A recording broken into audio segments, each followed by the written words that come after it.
Triple E EDC back again with another knife video. This is the Spyderco Canis, and this is a knife that I never thought I would be reviewing, but it was sent along to the channel by Mark, a good friend of the channel. Really appreciate you, Mark. Thanks so much for sending this along. It allows me to check out knives that I probably would not have checked out, and I am glad I checked this out, because I dismissed this at first right off the bat when the Spyderco Reveal catalog came out. I dismissed it for a couple of reasons. The main reason was that they have the Yojimbo, they came out with the Yojimbo. Why do they need basically another sort of variation of a similar knife? Now, I'll get into that a little bit later. We'll talk about that, but first, let's do some size comparisons here. We have the Benchmade Super Freak, which is the same size as the Paramilitary 2. We have the Para 3. We have the Spyderco Chapparal and the Benchmade Proper. We have the Bestech Texel and the Benchmade Griptilian. We have the Benchmade Bugout, the Spyderco Amalgam, and the Spyderco Gale Bradley 2, the Spyderco Shaman, and one last one, let's do the Spyderco Manix.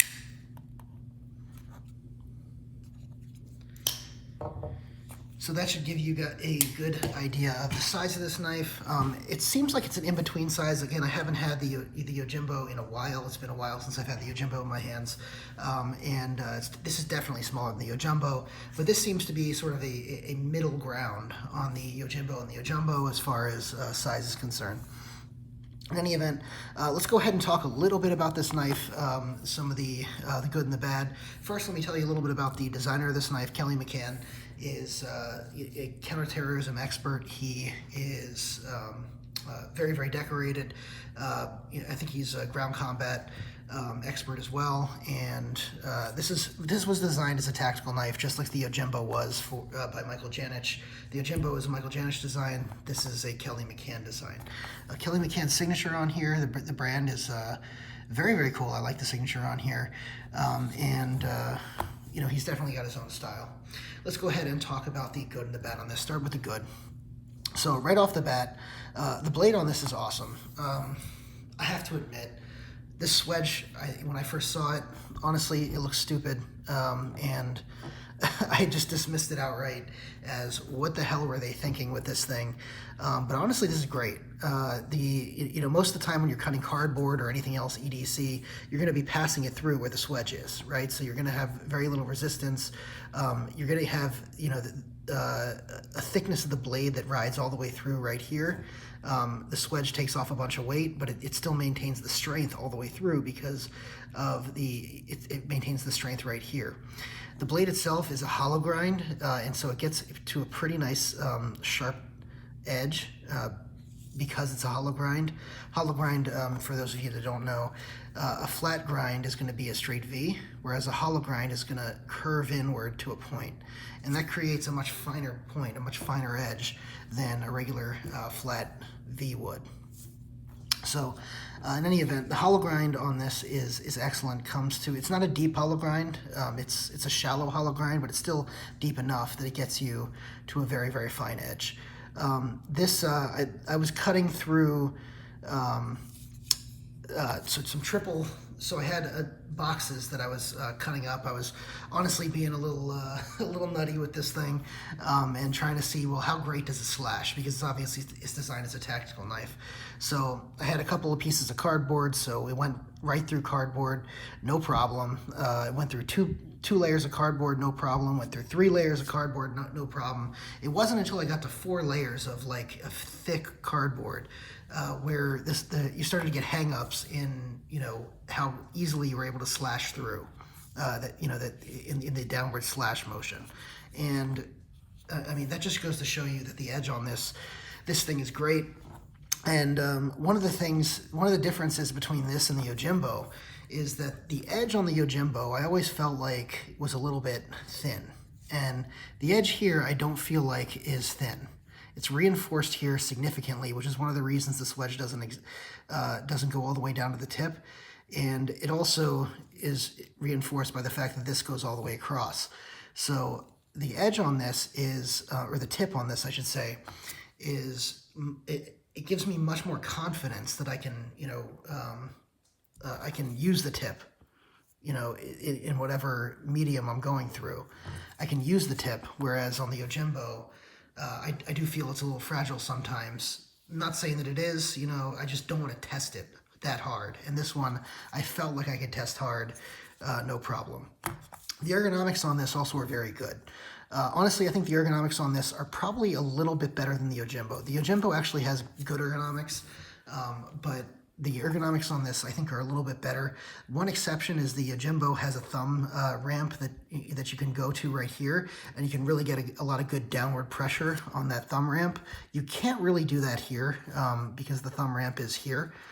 So this is the one exception to the ergonomics. I prefer this grip more than I prefer this grip, but overall the ergonomics I think are a little bit better on this because you have a little bit wider here, and it doesn't thin out as much towards the edge as the Yojimbo.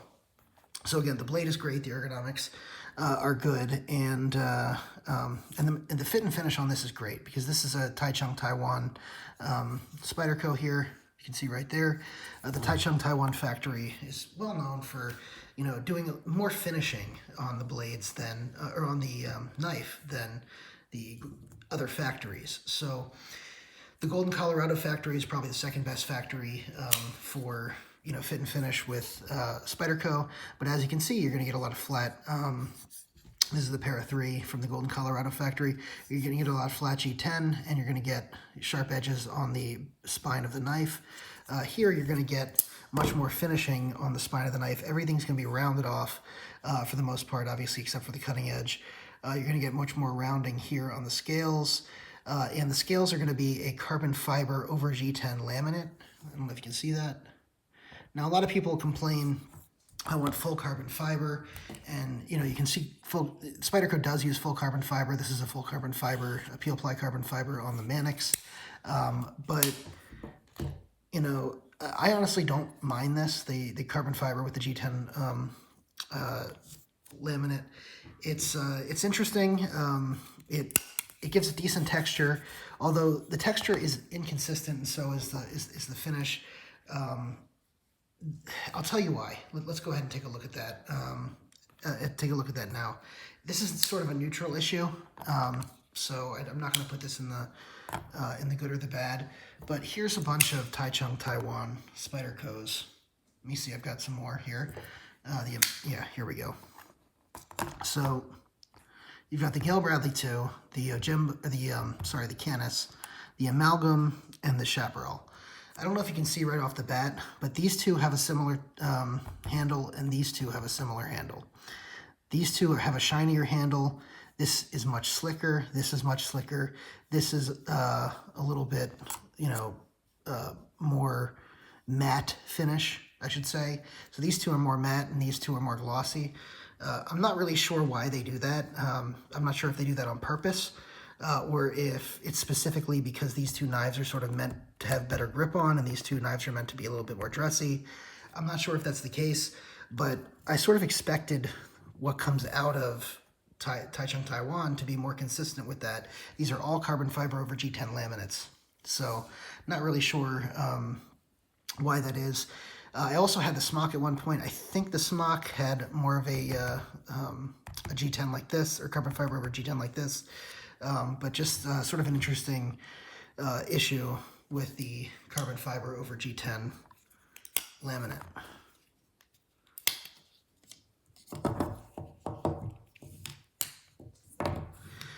Okay, so as far as the good, that's most of the good. There's one more good thing I want to point out here. These are all T8. All of these are T8. This is something that Taichung has been doing on the Amalgam. These are all T8, so that's great. Let's see if they... Yeah, not necessarily on the other two. The Gail Bradley has some T6s, and so does the Chapparal, but you have all T8 here basically, except for the clip. The clip has T6, and the clip is fine. T6 is fine for the clip, but having T8 really makes it so your screws are much less likely to strip out, much easier to take apart and maintain your knife. Glad to see that. Also, to save weight on here, you have skeletonized liners, which is quite nice. This is a deceptively light knife for the size of the knife, which is another great thing for it. You also see the lanyard hole here.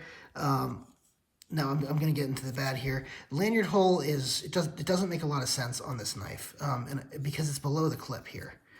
So you put the clip on, and once the clip is on, how are you getting the lanyard hole? How does the lanyard play into it? I just think if you're going to do something like this, get rid of the lanyard hole altogether, or come up with some other alternative. I think that's a problem. Also, another thing, the ergonomics on this, like I said, the ergonomics are good, but this I wish was a little bit fatter on the back end right here, and this could be a little bit fatter here, but that's my hand in particular. Otherwise, this is a pretty good, the ergonomics on this are pretty good. I'd probably give them, a 7.5 out of 10, so pretty good ergonomics. Another thing on the bad is, honestly, this knife's a little ugly. It's not the nicest looking knife. The swedge on here is a little ugly. It does look better in person than you think it's going to look, and it does grow on you after a while, but it takes some getting used to, and objectively, it's not a beautiful knife. That being said, the blade is effective for what it is, and everything like that. All right, as far as the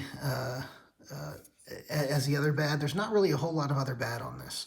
This is actually a pretty good knife. Actually, I say there is one other bad thing: the price. The price on this is $192. So we got S30V steel here. We got carbon fiber over G10. Now the smock is, that took a lot of engineering on the smock, and even that was about $160. I don't really see, why this one is $192 versus the smock at $160 with all the engineering involved.